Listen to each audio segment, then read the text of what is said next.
5ই August ছাত্র জনতার গণ অভ্যুত্থান দিবস পালন করার আজকে একটা প্রাথমিক সিদ্ধান্ত হয়েছে। রোববারে ক্যাবিনেট বসবে, সেই ক্যাবিনেটে এটা নিশ্চয়ই পাশ করা হবে। করার পরে এটা গেজেটের মাধ্যমে আপনারা জানবেন। আমাদের আন্ডারস্ট্যান্ডিং হচ্ছে এটা একটা জাতীয় দিবস হতে যাচ্ছে এবং ফলে এটা প্রতি বছরই পালিত হবে এবং প্রতি বছরই ছুটি হওয়া উচিত। যে আজকে আরও দুইটা ইম্পর্টেন্ট মিটিং হয়েছে, বিষয়ে ডিসিশন হয়েছে। একটা হচ্ছে যে বেতার, বাংলাদেশ বেতার এবং বিটিভির স্বায়ত্তশাসন নিয়ে একটা কমিটি হয়েছে। সেই কমিটির নেতৃত্ব দিবেন সিআর আবরার। এই স্বায়ত্তশাসনটা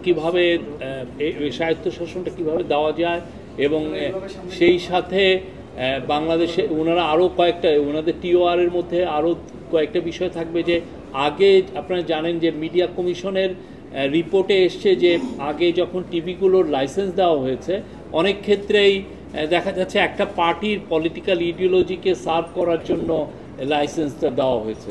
তো কীভাবে দেওয়া হয়েছে এটা ওনারা ইনভেস্টিগেট করবেন এবং অ্যাট দ্য সেম টাইম তারা সামনে আরও টিভি লাইসেন্স যদি দেওয়া হয় সেক্ষেত্রে কী কী নীতিমালা থাকবে দেওয়ার জন্য সেগুলো ওনারা ফর্মুলেট করবেন।